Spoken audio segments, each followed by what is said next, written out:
her boyfriend. We've resolved that, but now we discover there's another issue with Luis. The second shooting victim, Luis Matos, is embroiled in a bitter divorce that began when his wife caught him in bed with a younger woman. So what if the ex-wife is tired of catching him in the rack with women other than her and decides the surest method to do that is to take him out? So now our new step is, where is ex-wifey and what is her story? Lieutenant Kenda, dispatch. Dispatch to Kenda. I need to get an address for Cynthia Matos. They wanted to make sure that she wasn't a scorned ex out for revenge, getting not only her husband, but apparently her husband's new girlfriend. Go for Kenda. Located Luis's ex-wife. She is dead, so you'll need an interpreter.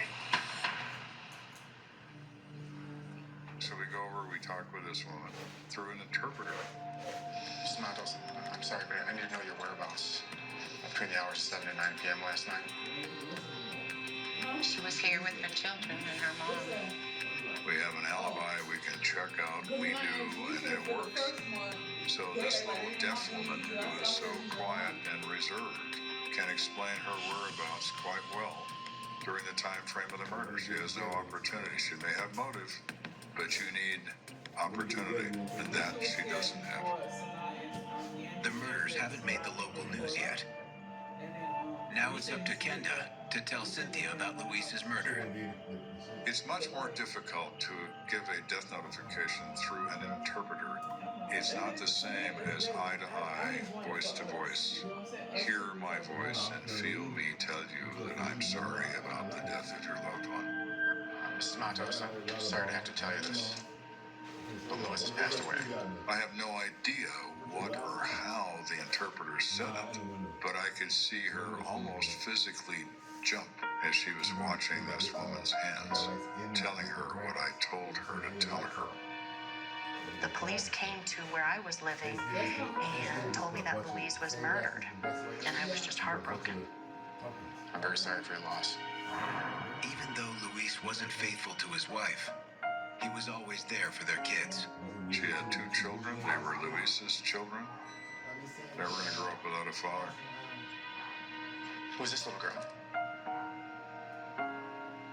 It's our daughter. And I said, hold on one moment, and I actually went and grabbed our son, and the police actually held our son. And you could see that the police were just so upset. Cynthia tells Kenda that Luis was a wonderful dad. In my line of work, you often encounter children who are victims of the loss of a loved one. It's always an awful thing. It absolutely fills me with resolve. How old is he? 10 months.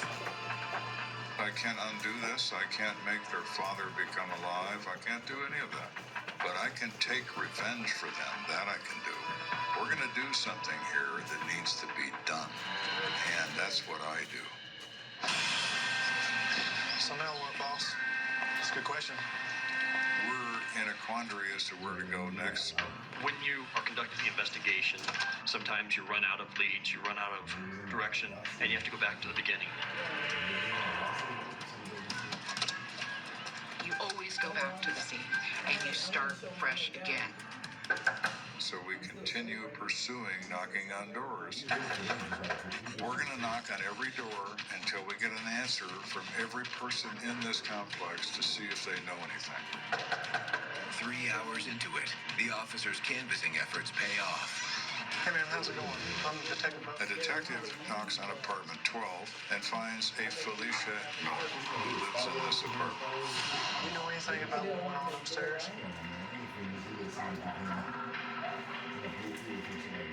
The detective immediately calls me and says, you better come down here. So we got. Felicia is in her apartment. The detective comes out in the hallway and he says, I think this is it. She is nervous and frightened and furtive eye movements back and forth.